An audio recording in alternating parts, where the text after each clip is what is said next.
Well, hello everybody. Well, I want to show you what I've accomplished so far.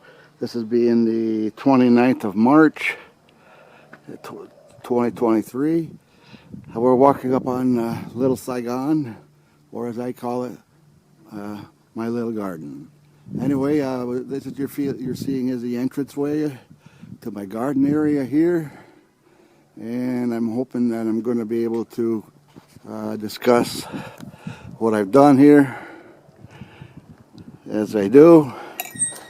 Anyway, this bed over here hasn't been planted yet. That bed's going to be intended for all my my peppers, hot peppers, sweet peppers, and all of them. And here's another little view here. You can see my big hoop house. I'll call it my big hoop house right there. And way over in the distance over there, you can see strawberry plants that are covered. So I don't want birds getting into it and everything like that. But as you're looking, this is going to be my tomato beds. 1, 2, 3, and 4 over here. And the strings that you're seeing, those are going to be the strings that are going to locate where my tomato plants are going to go. I'm going to have 3 rows, about 15 each. I mean about 6, 1, 2, 3, 4, 5, 6, about 6 to 7 per bamboo pole that I put up there. And I've got string hanging down with big nuts for my bus on there to locate where I want the plants to be. I got them on 24-inch centers, and so that the breeze will blow through them quite successfully and everything, and keep them all nice and cool during the summer. And so I'll walk down through here. I'm going to explain to you what these yellow buckets are for, as I do.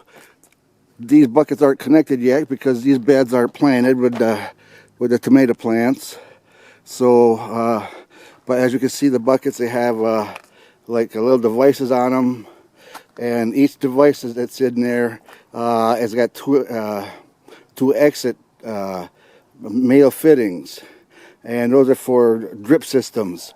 And I've designed my beds to hopefully self-water once I fill those buckets up.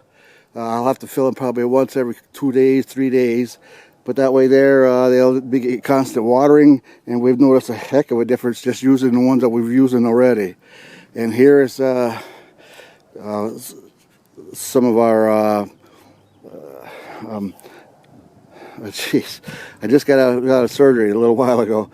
These are some of my onion plants. I've got them all in pots, felt pots, and I love these felt pots. You can move them around any place that you wish. You can be in the sun, you can be in the shade. You can see I got cabbages over there, and actually, if you look real close, you can see my drip system there being used. Let's see if I can't focus in. And you can see it dripping. I hope you see it dripping there now. It's just barely dripping. And what I wanted you to see was some things that I think it's totally amazing. Behind me here is one of my potato beds. And this is in the ground. Over here, the tomatoes are going to be potatoes, not tomatoes. The potatoes are going to be in the ground.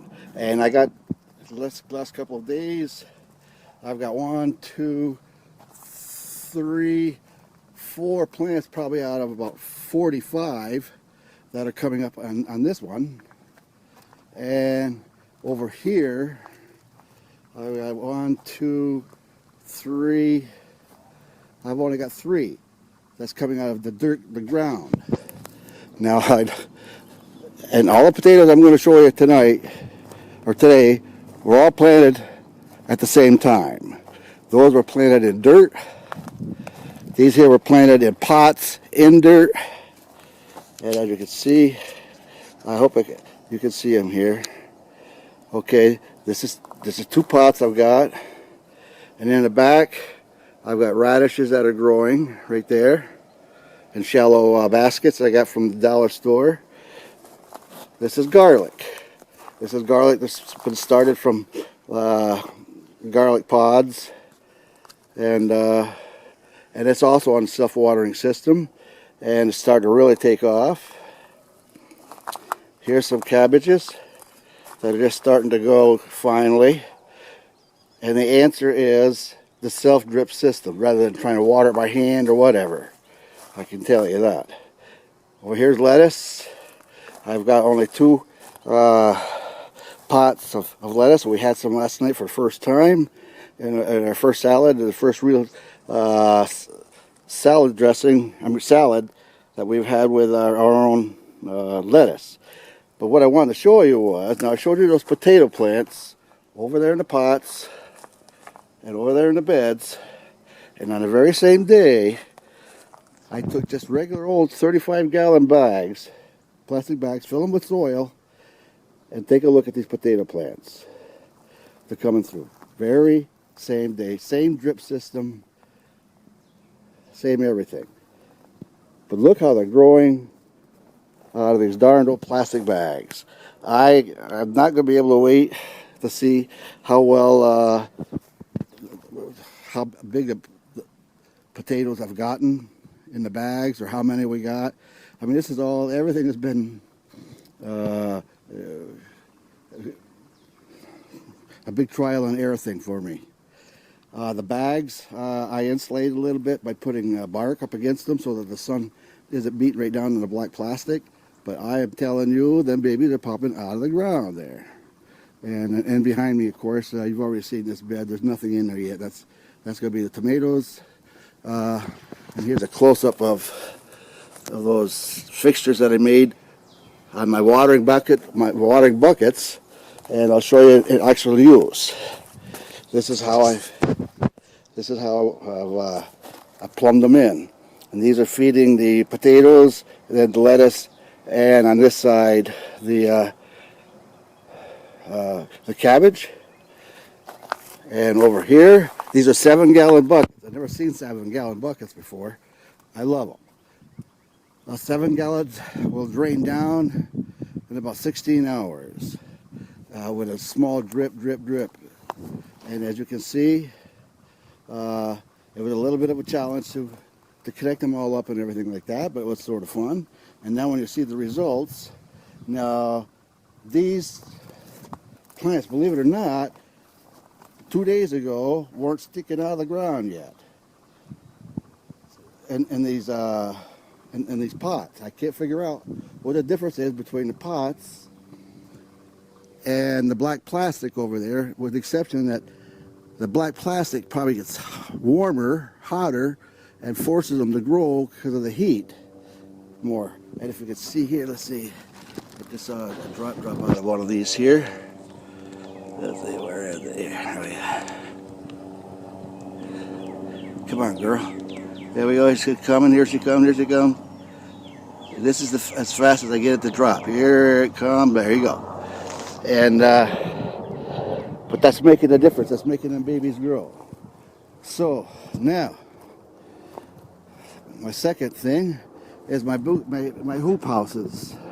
Well, this is my big one. I got a shade cover over. It's 40%. I don't want it to be that big. I sent for 30%.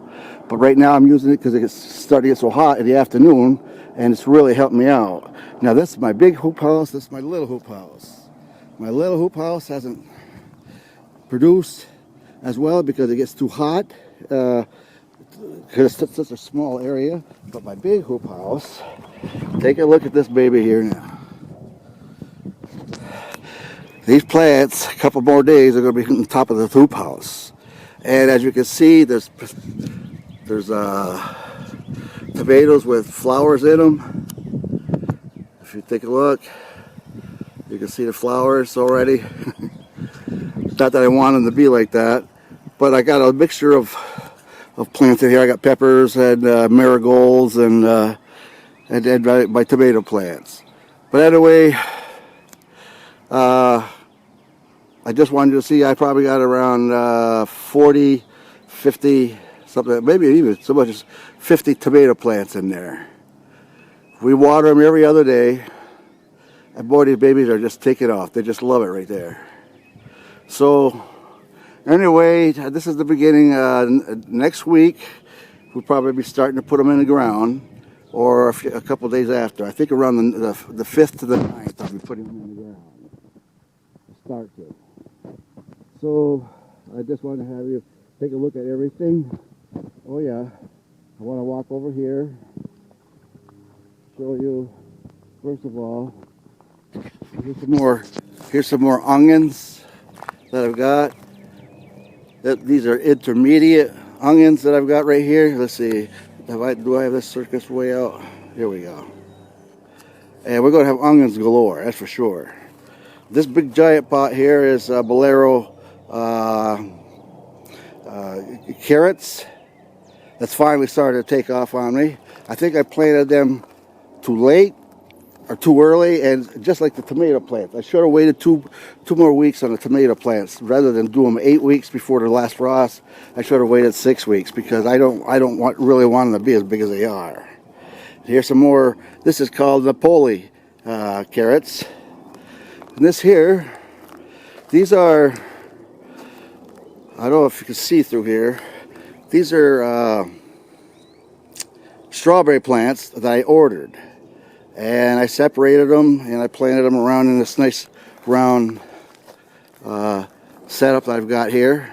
And I put a screen over them that lets air and water and everything, sunlight through it, but keeps the birds out. I'm all excited. I can't wait to see this thing drooping with strawberry plants, so I hope I'm not dreaming here. But anyway, this gives you an idea. I'll back up a little bit over here, the furthest point. I'll back up.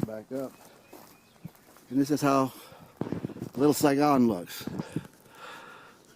And, oh yeah, I forgot to show you one other thing. I got, let's see, where the dickens is it here? I'm trying to find it in the camera. I can't see it with the sun there. Oh, I've got a whole crap load of elephant garlic there. I'll run back up and I'll go up and show you the garlic. Now I planted this garlic on February 3rd, I think it was. I'm not sure yet. I can't remember when you're supposed to pick it up. Take them out of the ground. I think they're supposed to come out of the ground maybe around June or July, one of the two. But look at the size of these babies. And everything's just great. I love these flowery, these pots that I purchased for $40 a piece. They're at about 3 foot level. They're easy to work on. I'm going to get more of them for right here to replace this crummy old small hoop house, so that I'll have a much better setup for next year. But anyway, this is the way everything looks. This is over here. I stockpiled 1, 2, 3, 4, 5, 6, 7 big piles of manure. And this trailer that you see right here is what I went and got that manure with. I loaded and unloaded each one of these piles that you're seeing back here by hand. And they're decomposing down now. Those are, but the ones I unloaded before, I used already in my flower beds over here and all along my garden. So I had to get another stockpile started, and so this is what I chose to do. And then of course, way over there, I got this free wood chips. I got 2 loads of wood chips there that I cover the ground with here. And also I'm going to surround around my tomato plants to help keep them nice and cool and moist during the whole growing season. So anyway, I put a lot of ideas. I'm trying a lot of experiments. I just hope that everything is going to grow as good as I want it to be. I got other plants that are going to be coming out that you don't start in the house for any reason. You don't start, you start right in the ground. So, and I'll show you what they are as they start growing. You're going to be amazed at these things. Anyway, hope you enjoyed the little tour. And this is what I've been doing since November. And let me tell you, I've been breaking my ass. Take care now.